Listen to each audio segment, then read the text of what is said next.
மஹிந்த ராஜபக்ஷவையும் ரணில் விக்ரமசிங்கவையும் பிசாசுகள் என வர்ணித்திருக்கிறது அரசாங்கம். அவர்கள் 2 பேரும் சேர்ந்து இனவாதத்தை தூண்டி ஆட்சியை கைப்பற்றுவதற்கு முயற்சி செய்கிறார்கள் என கடுமையான விமர்சனம் முன்வைக்கப்பட்டுள்ளது. எனவே அது குறித்து விரிவாக விளக்கமாக இந்த காணொளியில் பார்க்க இருக்கின்றோம். வடக்கு கிழக்கு வலிந்து காணாமல் ஆக்கப்பட்டோருடைய உறவினர்களால் முன்னெடுக்கப்படுகின்ற போராட்டத்தினுடைய இறுதி நாள் இன்றாகும். எனவே அதில் கலந்து கொள்ளும்படி அழைப்பு விடுக்கப்பட்டுள்ளது. அது குறித்தும் விரிவாக பார்க்க இருக்கின்றோம். சாவச்சேரி பகுதியில் நேற்று மாலை விபத்து ஒன்று பதிவாகியுள்ளது. 3 சங்கங்களைச் சேர்ந்த மகாநாயக்க தேரர்கள் ஜனாதிபதி அனுரகுமார திசாநாயக்காவுக்கு கடிதம் ஒன்றை அனுப்பி வைத்திருக்கின்றார்கள். அந்த கடிதத்திலே என்ன சொல்லப்பட்டுள்ளது என்பது சம்பந்தமாக இந்த காணொளியில் விரிவாக பார்க்கலாம். ராஜபக்ஷ குடும்பத்தைச் சேர்ந்த ஒருவர் தொடர்ந்தும் விளக்கமறியலில் வைக்கப்பட்டிருக்கின்றார். அவருக்கான பிணை மறுக்கப்பட்டுள்ளது. அது குறித்தும் பார்க்க இருக்கின்றோம். இன்று தொடக்கம் பெட்ரோலிய பொருட்களினுடைய விலைகள் குறைகின்றன. அதனுடைய விவரங்களையும் இந்த காணொளியில் பார்க்கலாம். அத்துடன் இன்றைய கேலிச்சித்திர பகுதியில் முக்கியமான 2 கேலிச்சித்திரங்கள், ராஜபக்ஷ குடும்பத்தினருடன் சம்பந்தப்பட்ட கேலிச்சித்திரங்கள். எனவே எல்லாவற்றையும் தொகுத்து இந்த காணொளியில் பார்க்கலாம். தமிழடியான் சொந்தங்கள் அனைவருக்கும் வணக்கம். அக்டோபர் மாதம் 1ஆம் திகதி 2025ஆம் ஆண்டு புதன்கிழமை. வாருங்கள் காணொளிக்குள் போகலாம். மஹிந்த ராஜபக்ஷவும் ரணில் விக்ரமசிங்கவும் பிசாசுகள் என வர்ணித்திருக்கிறது அரசாங்கம். அரசாங்கத்தின் சார்பாக இந்த கருத்தை கூறியிருக்கின்றார் அமைச்சர் ராமலிங்கம் சந்திரசேகரன் அவர்கள். நேற்று யாழ்ப்பாணத்தில் மட்டுவில் பகுதியில் பொருளாதார மத்திய நிலையம் திறந்து வைக்கப்பட்டது. நீங்கள் கேள்விப்பட்டிருப்பீங்கள். அதில் உரையாற்றும் போதுதான் அமைச்சர் ராமலிங்கம் சந்திரசேகர் அவர்கள் இந்த கருத்தை சொல்லியிருக்கிறார். உங்களுக்கு தெரியும், கிட்டடியில் போன ஞாயிற்றுக்கிழமை மஹிந்த ராஜபக்சவும் ரணில் விக்ரமசிங்கவும் சந்தித்திருந்தார்கள். அதாவது தங்காலையில் இருக்கின்ற அவருடைய கால்டன் இல்லத்துக்கு சென்று நேரடியாக சந்தித்திருந்தார் மஹிந்த ராஜபக்ஷவை ரணில் விக்ரமசிங்க அவர்கள். 2 பேரும் நீண்ட நேரமாக மந்திர ஆலோசனை நடத்தியதாக சொல்லப்படுகிறது. எனவே அது தொடர்பாக கருத்து தெரிவித்த அமைச்சர் ராமலிங்கம் சந்திரசேகர் அவர்கள் 2 பேரும் சேர்ந்து இனவாதத்தை தூண்டி மீண்டும் ஆட்சியை கைப்பற்றலாமா என்று சொல்லி யோசிச்சு கொண்டிருக்கின்றார்கள். எனவே அது சரிப்பட்டு வராது. மீண்டும் இனவாதத்தை தூண்டவே முடியாது. அதற்கு நாங்கள் பொறுப்பு. எனவே இவர்கள் 2 பேருமே இனவாதத்தை தூண்டுகின்ற பிசாசுகள் என்று சொல்லி கடுமையாக விமர்சித்திருக்கின்றார் அமைச்சர் ராமலிங்கம் சந்திரசேகர் அவர்கள். உங்கள் எல்லாருக்குமே தெரியும், ஆட்சியை பிடிக்கணும் என்று சொன்னால் உடனாவியல் செய்கிறது வேலை இனவாதத்தை தூண்டுறது. என்ன இனவாதம் என்று சொன்னால், வடக்கு கிழக்கில் மீண்டும் யுத்தம் பெறப்போது, வெளிநாடுகளில் இருக்கின்ற புலிகள் அமைப்பு காசு சேர்க்கிறது, ஆயுதம் அனுப்புகிறது என்று சொல்லி சும்மா வாயில வர கதையெல்லாம் சொல்லி சிங்கள மக்களை குழப்பி. ஏன்னா சிங்கள மக்கள் நம்புறது, என்ன சொன்னாலும் நம்புறது கொஞ்சம் பேர் இருக்கணும். எனவே அவர்கள் இருக்கும் வரைக்கும் இந்த இனவாதிகளுக்கு வாழ்வு தானே. இவர்கள் வாயில வர கதையெல்லாம் சொல்லி கண்ட கதையெல்லாம் சொல்லி அவர்களையும் குழப்பி அடித்து நாட்டையும் குழப்பி அடிக்கிறது. இது கடந்த காலத்தினுடைய வரலாறு. எனவே அப்படியான ஒரு சம்பவம் இனிமேல் நடக்க முடியாத அளவுக்கு நாங்கள் பார்த்துக் கொள்வோம் என்று சொல்லி அமைச்சர் ராமலிங்கம் சந்திரசேகர் அவர்கள் சொல்லியிருக்கிறார். எனவே தென்னிலங்கையினுடைய இனவாதம் அடக்கப்பட்டால் மட்டும்தான் நாடு நிம்மதியாக இருக்கும். சாவகச்சேரி பகுதியில் நேற்று மாலை விபத்து ஒன்று இடம்பெற்றிருக்கின்றது. சாவகச்சேரி நுணாவில் பகுதியில் மோட்டார் சைக்கிள் ஒன்றும் கார் ஒன்றும் நேருக்கு நேர் மோதி இந்த விபத்து ஏற்பட்டது. இதிலே 2 பேர் காயமடைந்து மருத்துவமனையில் அனுமதிக்கப்பட்டிருக்கின்றார்கள். காயமடைந்தவர்களுக்கான சிகிச்சைகள் தொடர்ந்து அளிக்கப்பட்டு வருகின்றன. வடக்கு கிழக்கு வலிந்து காணாமல் ஆக்கப்பட்டோருடைய உறவினர்களால் முன்னெடுக்கப்பட்டு வருகின்ற அமைதி வழி போராட்டத்தினுடைய இறுதி நாள் இன்றாகும். எனவே இந்த போராட்டத்தில் அனைத்து தமிழ் மக்களையும் கலந்து கொள்ளும்படி அவர்கள் அழைப்பு விடுத்திருக்கிறார்கள். யாழ்ப்பாணம் செம்மணி மனித புதைகுழிக்கு அருகாமையில், அதாவது அணையா விளக்கு போராட்டம் நடந்தது தானே, அந்த இடத்துல கடந்த சில நாட்களாக இவர்களுடைய போராட்டம் தொடர்ச்சியாக இடம்பெற்று கொண்டு வந்தது. அந்த போராட்டத்தினுடைய இறுதி நாள் இன்றைய நாளாகும்.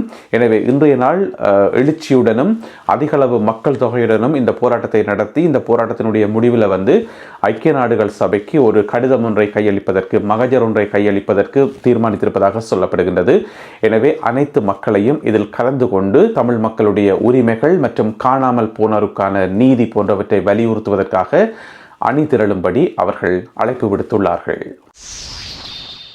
நேற்று நள்ளிரவிலிருந்து எரிபொருட்களினுடைய விலைகள் குறைக்கப்பட்டுள்ளன.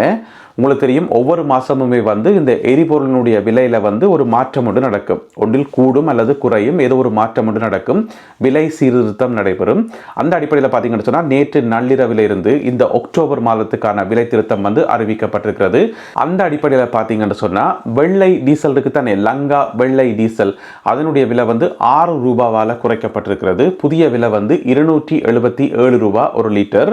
அதே போல் 95 ஒக்டேன் பெட்ரோலினுடைய விலையும் வந்து குறைக்கப்பட்டிருக்கிறது. அதுவும் வந்து 6 ரூபாவால் குறைக்கப்பட்டிருக்கிறது. அதனுடைய புதிய விலை எவ்வளோன்னு பார்த்தீங்கன்னு சொன்னால் 335 ரூபா. எனவே 95 ஒக்டேன் பெட்ரோலினுடைய புதிய விலை 335 ரூபா. அதே போல் மண்ணெண்ணெயினுடைய விலை லீட்டர் ஒன்றுக்கு 5 ரூபாவால் குறைக்கப்பட்டிருக்கிறது. புதிய விலை வந்து 180 ரூபாய். எனவே மண்ணெண்ணெயினுடைய விலை 1 லிட்டர் 180 ரூபாய். இந்த விலை குறைப்புகள் எல்லாமே நேற்று நள்ளிரவில் இருந்து அமுலுக்கு வந்துள்ளன. 3 பீடங்களைச் சேர்ந்த மகாநாயக்கர்கள் ஜனாதிபதி அனுரகுமார திசாநாயக்காவுக்கு கடிதம் ஒன்றை அனுப்பி வைத்திருக்கிறார்கள்.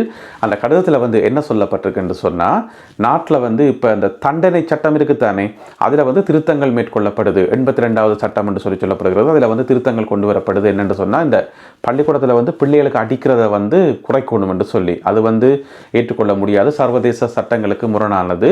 அதால் வந்து பிள்ளைகள் நிறைய பாதிப்புகளுக்கு உள்ளாயினம் என்று சொல்லி, பொதுவாகவே அடிக்கைக்குள்ள வந்து பாதிப்பு வரும் தானே, அது நல்ல நோக்கத்துக்காக அடித்தாலுமே கூட பாதிப்பு தானே. எனவே வந்து அதை குறைச்சி வேறு வழியில் அந்த தண்டனைகளை கொடுக்கணும் என்று சொல்லி அதில் ஒரு திருத்தம் ஒன்று கொண்டு போயினோம். எனவே அப்படி வந்து தண்டனைகளை குறைக்கிறதால ஒரு மோசமான சமுதாயம் உருவாகும் என்று சொல்லி மகாநாயக்கர்கள் சுட்டி காட்டியிருக்கிறார்கள். அது முதலாவது. 2வது விஷயம் என்னென்னு சொன்னால், உங்களுக்கு தெரியும், இலங்கையில் வந்து டூரிசத்தை வந்து சுற்றுலாத்துறையை வந்து மேம்படுத்துறதுக்கு இந்த 3ஆம் பாலினத்தவர்கள் இருக்கிறது தானே, எல்ஜிபிடி கம்யூனிட்டிஸ் என்று சொல்லுவோம். அப்போ அவையில் வந்து ப்ரமோட் பண்ணப்படுது. அதாவது இலங்கை வந்து அவர்களுக்கு சிறந்த நாடு, அவர்களுக்கு பாதுகாப்பான நாடு என்று சொல்லி. எனவே இலங்கையும் வந்து ஒரு மிக முக்கியமான ஒரு சுற்றுலா தீவாக இருக்கிறதன் காரணமாக இந்த ஒரு விஷயத்தை வந்து அடாப்ட் பண்ணி கொள்ளணும், அதை வந்து ஏற்றுக்கொள்ளணும் என்றதான் பொதுவான ஒரு கருத்து. எனவே அதற்கு வந்து இப்போ கடுமையான எதிர்ப்புகள் தெரிவிக்கப்படுகின்றன. அந்த அடிப்படையில் தான் இந்த மகாநாயக்க தேரர்கள் வந்து கடிதம் அனுப்பியிருக்கிறார்கள் ஜனாதிபதி அனுரகுமார திசாநாயக்க அவர்களுக்கு. இதெல்லாமே வந்து சமூக சீர்கேடு, இது வந்து எங்களுடைய நாட்டினுடைய கலாச்சாரத்துக்கும் எங்களுடைய மதத்துக்கும் வந்து இது ஏற்றதல்ல. எனவே இவற்றை வந்து மறுபரிசீலனை செய்ய வேண்டும் என்று சொல்லி கடிதம் அனுப்பியிருக்கிறார்கள் மகாநாயக்க தேரர்கள். இதுல ஒரு கேள்வி ஒன்று இருக்குது. உதுக்கெல்லாம் போய் கடிதம் எழுதுறாக்கள், தமிழ் மக்களுக்கு தீர்வை கொடுங்கோ, தமிழ் மக்களுடைய பிரச்சனைகளை தீர்த்து வையுங்கோ, காணாமல் போனாக்களுக்கு வந்து ஒரு பதில் சொல்லுங்கோ, அல்லது கைது செய்யப்பட்டு விசாரணைகள் இல்லாமல் அரசியல் கைதிகளாக சிறைச்சாலைகளில் அடைக்கப்பட்டிருப்பவர்களை வந்து விடுதலை செய்யுங்கோன்னு சொல்லி வலியுறுத்தி அதுக்கும் கடிதம் போடலாமே ஜனாதிபதி அனுரகுமார திசாநாயக்காவுக்கு. ஏன் இந்த மகாநாயக்கர்கள் வந்து அந்த ஒரு விஷயத்துக்கு வந்து கடிதம் எழுதுறையில? கைது செய்யப்பட்டு விளக்கமறியலில் வைக்கப்பட்டிருக்கின்ற சசீந்திர ராஜபக்சவுக்கு நேற்றும் பிணை மறுக்கப்பட்டிருக்கின்றது. நேற்று அவர் நீதிமன்றத்திலே முற்படுத்தப்பட்டார். நேற்றாவது பிணை கிடைக்கும் என்று சொல்லி பெரும்பாலும் எதிர்பார்க்கப்பட்டது. ஆனால் நீதிமன்றம் வந்து நேற்றும் பிணையை மறுத்திருக்கிறது. அவர் இம்மாதம் 13ஆம் தேதி வரை விளக்கமறியலில் வைக்கப்படுவார் என்று சொல்லப்படுகின்றது. என்ன பிரச்சனை சொன்னால், கைது செய்யப்பட்ட நாளிலிருந்து இன்று வரைக்கும் பயங்கரமாக ட்ரை பண்ணி கொண்டே இருக்கிறோம் பிணையில் எடுக்கிறதுக்கு. ஆனால் நீதிமன்றமோ வந்து பிணை கொடுக்க தொடர்ந்து மறுத்து கொண்டே வருது. அந்த அளவுக்கு இருக்குது அவர் செய்த குற்றத்தினுடைய அளவு. எனவே நேற்று வந்து அவருடைய தந்தையாராகிய சமல் ராஜபக்ச நேரடியாகவே போயிருந்தவர் அவரை பார்க்கறதுக்கு, மகனை பார்க்கறதுக்கு. இருந்த போதிலும் கூட அவர் பிணையில் விடுவிக்கப்படவில்லை. எதற்காக அவர் கைது செய்யப்பட்டு விளக்கமறியலில் வைக்கப்பட்டிருக்கார் என்றது உங்கள் எல்லாருக்குமே தெரிஞ்சிருக்கும் நினைக்கிறேன். இந்த அறகலைய போராட்டத்தின் போது தன்னுடைய சொத்துக்கும் சேதம் ஏற்பட்டது என்று சொல்லி நஷ்டஈடு கேட்டவர். அப்போ நஷ்டஈடு வந்து அதிகாரிகள் அதை செக் பண்ணி பார்க்கக்குள்ள என்ன நஷ்டஈடு என்று பார்த்தா ஒரு கட்டிடம் உண்டு. அந்த கட்டிடம் உண்மையிலே சேதம் அடைஞ்சான் இருந்தது, அது பிரச்சனை இல்லை. ஆனால் அந்த கட்டிடம் கட்டியிருந்த காணி வந்து மகாவலி அபிவிருத்தி அதிகார சபைக்கு சொந்தமான காணி. அப்போ அவையில் கேட்டுக்கிறேன், இந்த காணி உங்களோட காணி இல்லையே, என்னென்னு இந்த காணி உங்களுக்கு வந்து கேட்டதுக்கு வேறு பதில் சொல்லலை. இவர் வந்து என்ன செய்கிறார் சொன்னால் விரட்டிக்கார். என்ன சொன்னால் அதிகாரம் வந்து வேண்ட கையில் தானே. இப்போ ரணில் விக்ரமசிங்கே இருந்தாலும் ரணில் விக்ரமசிங்கே எல்லாம் வந்து ஒரே ஆக்கள் தானே.